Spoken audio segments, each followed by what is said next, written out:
जी को गियर बक्सा उतार रही है। इस मंदिर क्लच में से आवाज आ रही थी।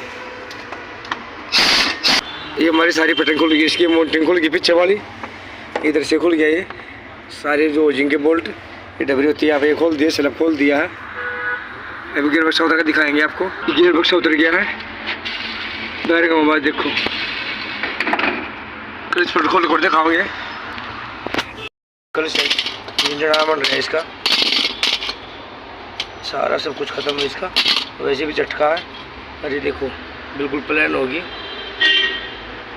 प्लान हो गए, भागने कम, गियर लगने में दिक्कत, खड़ी खड़ी में गियर लग जाए वैसे ही। ये हमारी प्रेशर प्लेट है, ये क्लच प्लेट है, और ये क्लच का बैरंग, और ये फ्राई व्हील का बैरंग है। सारा सामान चेंज करते हैं, गाड़ी में कोई दिक्कत नहीं आओगी।